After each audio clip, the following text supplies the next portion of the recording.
बहुत समय पहले की बात है। एक वन में एक विशाल बरगद का पेड़ कौओं की राजधानी था। हजारों कौवे उस पर वास करते थे। उसी पेड़ पर कौओं का राजा मेघवर्ण भी रहता था।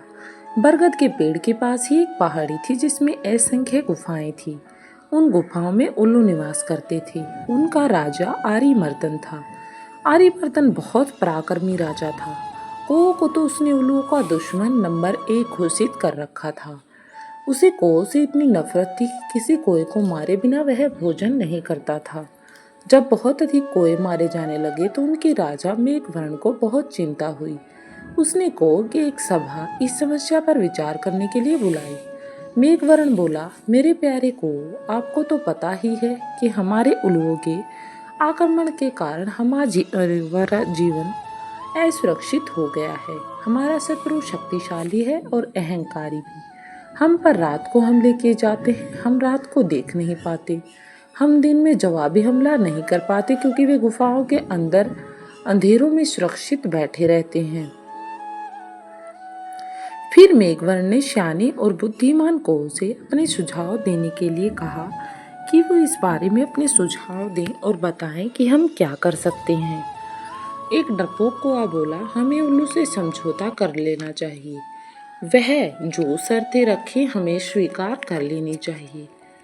अपने से ताकतवर दुश्मनों से पिटते रहने में क्या तुक है। बेवकूफ कौवे की इस तरह की बातें सुनकर बहुत से कौओं ने कां कां करके इसका विरोध प्रकट किया। एक गरम दिमाग का कौआ चीखा, हमें उन दुष्टों से बात नहीं करनी चाहिए। सब उठो और उन पर आक्रमण कर दो। एक निराशावादी कौआ बोला, शत्रु बलवान है, हमें यह स्थान छोड़कर चले जाना चाहिए। क्योंकि जब शत्रु बलवान है और बहुत ज़्यादा हमारे साथ बुरा व्यवहार कर रहा है तो वहाँ रहने में कोई फ़ायदा नहीं। शायर ने कोई ने सलाह दी, अपना घर छोड़ना ठीक नहीं होगा। हम यहाँ से गए तो बिल्कुल ही टूट जाएंगे। हमें यहीं रहकर और पक्षियों से सहायता लेनी चाहिए। उसके पश्चात कौओं में सबसे चतुर व बुद्धिमान स्थिर जीवी नामक एक कौआ था जो चुपचाप बैठा सबकी दलीलें सुन रहा था। राजा मेघवर्ण उसकी ओर मुड़ा और बोला, महाशय आप चुप हैं, मैं आपकी राय जानना चाहता हूँ। उसके पश्चात स्थिरजीवी बोला, महाराज, शत्रु अधिक शक्तिशाली हो तो छल नीति से काम लेना चाहिए क्योंकि हमारा बल उनके सामने काम नहीं करेगा। मेघवर्ण की ऐसी बात सुनकर कौओं ने उसकी तरफ ध्यान दिया। कैसी छल नीति, जरा साफ साफ बताइए। स्थिरजीवी बोला। अब राजा ने कहा, स्थिरजीवी बोला, अब मुझे भला बुरा कहिए और मुझ पर जानलेवा हमला कीजिए। फिर सब कौओं ने पूछा, ऐसा क्यों करें हम? मेघवर्ण चौंका, यह आप क्या कह रहे हैं और आप ऐसा क्यों कह रहे हैं? आखिर इसका क्या कारण है? स्थिरजीवी राजा मेघवर्ण वाली डाली पर जाकर कान में बोला, छल नीति के लिए हमें यह नाटक करना पड़ेगा। हमारे आसपास के पेड़ों पर उल्लू जासूस हमारी इस सभा की सारी कार्यवाही देख रहे हैं।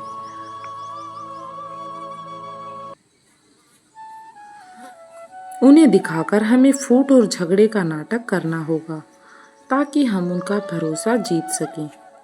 इस तरह से उसकी बातें सुनकर सारे कौओं को लेकर ऋष्यमुख पर्वत पर जाकर आप मेरी प्रतीक्षा करें। मैं उल्लुओं के दल में शामिल होकर उनके विनाश के सम्मान में जुट जाऊंगा। घर का भेदी बनकर उनकी लंका ढाऊंगा। फिर नाटक शुरू हुआ। स्थिरजीवी चिल्लाकर बोला, मैं जैसा कहता हूँ वैसा कर राजा के बच्चे, क्यों हमें मरवाने पर तुला है? मेघवर्ण चीख उठा, गद्दार, राजा से ऐसी बदतमीजी से बोलने की तेरी हिम्मत कैसे हुई? कोई एक साथ चिल्ला उठे, इस गद्दार को मार दो। तो कई सारे कोई बोले, इसे बाहर निकाल दो। राजा मेघवर्ण ने अपने पंख से स्थिरजीवी को जोरदार झापड़ मारकर तनी से गिरा दिया और घोषणा की, मैं गद्दार स्थिरजीवी को कौआ समाज से निकाल रहा हूँ। अब से कोई कौआ इस नीति से कोई संबंध नहीं रखेगा। और सभी लोग अपने अपने कार्य से कार्यवाही रखेंगे। आसपास के पेड़ों पर छिपे बैठे उल्लू जासूसों की आंखें चमक उठी। उल्लुओं के राजा को जासूसों ने सूचना दी कि कोव में फूट पड़ गई है और मारपीट और गाली गलौज हो रही है। इतना सुनते ही उल्लुओं के सेनापति ने राजा से कहा, महाराज, यही मौका है कोव पर आक्रमण करने का। इस समय हम उन्हें आसानी से हरा देंगे क्योंकि वे सभी अलग अलग होंगे। फूट पड़ने पर कार्य करना आसान होगा। उल्लू के राजा आर्यमर्दन को सेनापति की बात सही लगी। उसने तुरंत आक्रमण का आदेश दे दिया। बस फिर क्या था, हजारों उल्लुओं की सेना बरगद के पेड़ पर आक्रमण करने चल दी, परंतु वहां पर एक भी कौवा नहीं मिला। ये सब देखकर वो आश्चर्यचकित भी हुए। फिर मिलता भी कैसे? आखिरकार योजना के अनुसार मेघवर्ण सारे कौवों को लेकर ऋष्यमुख पर्वत की ओर कूच कर गया था। पेड़ खाली पड़ा था। पेड़ खाली पाकर उल्लुओं के राजा ने थूका, कोई हमारा सामना करने के बजाय भाग गए। ऐसे कायरों पर हजार थू। सारे उल्लू हू हू की आवाज निकालकर अपनी जीत की घोषणा करने लगे। नीचे झाड़ियों में गिरा पड़ा स्थिरजीवी कौवा यह सब देख रहा था। स्थिरजीव ने कांव कांव की आवाज निकाली। उसे देखकर जासूस उल्लू बोला, अरे यह तो वही कौवा है जिसे इनके राजा धक्का देकर गिरा रहा था और अपमानित कर रहा था। इसे तो कौवों के साम्राज्य से बाहर निकाल दिया गया है। उल्लुओं का राजा भी आया। उसने पूछा, तुम्हारी यह दुर्दशा कैसे हुई? तब स्थिरजीवी बोला, मैं राजा मेघवर्ण का नीति मंत्री हूँ।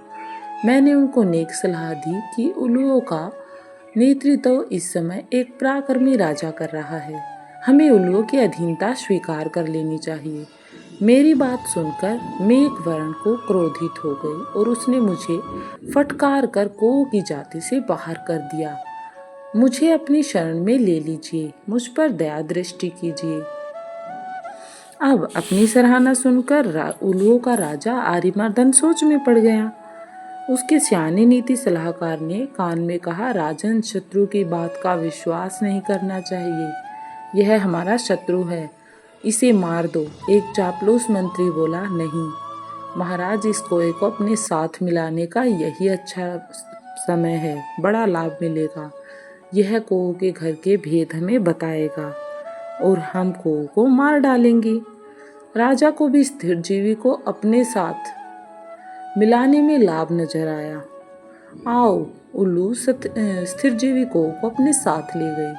वहां आर्यमर्दन ने उल्लू सेवकों से कहा, स्थिरजीवी को गुफा के शाही मेहमान कक्ष में ठहराओ। इन्हें कोई कष्ट नहीं होना चाहिए। किसी भी प्रकार की समस्या इन्हें नहीं आनी चाहिए।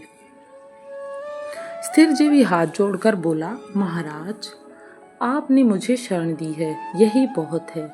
मुझे अपनी शाही गुफा के बाहर एक पत्थर पर सेवक की तरह ही रहने दीजिए।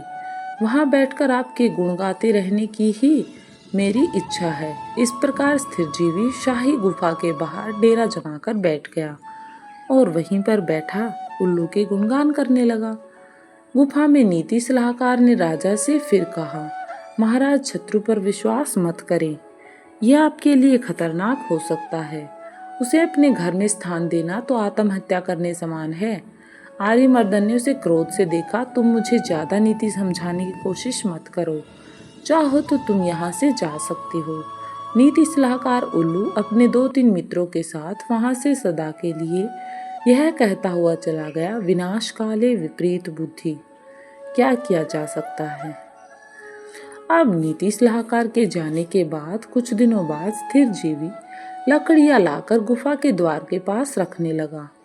सरकार, सर्दियां आने वाली हैं। मैं लकड़ियों की झोपड़ी बनाना चाहता हूँ ताकि ठंड से बचाव हो।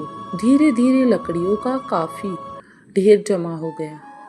एक दिन जब सारे उल्लू सो रहे थे तो स्थिरजीवी वहां से उड़कर सीधे ऋष्यमुख पर्वत पर पहुंचा, जहां मेघवर्ण और कौवों सहित उसी की प्रतीक्षा कर रही थी। स्थिरजीवी ने कहा, अब आप सब निकट के जंगल से जहां आग लगी है एक एक जलती लकड़ी चोंच में उठाकर मेरे पीछे आइए। ये बात सुनकर सभी लोग उसके पीछे पीछे चल दिए। कोआ की सेना चोंच में जलती लकड़ियां पकड़ स्थिर जीवी के साथ उल्लुओं की गुफा में आ पहुंची। स्थिर जीवी द्वारा ढेर लगाई लकड़ियों में आग लगा दी गई। सभी उल्लू जलने या दम घुटने से मर गए। राजा मेघवर्ण ने स्थिर जीवी को कोआ रतन की उपाधि दी और इस प्रकार से स्थिर जीवी ने सभी कौओं की जान बचा ली। दोस्तों, इस कहानी से हमें सीख मिलती है कि शत्रु को अपने घर में कभी भी पनाह नहीं देनी चाहिए। वह अपने ही विनाश का सामान जुटाने के समान है। स्टोरी अच्छी लगी तो लाइक करें।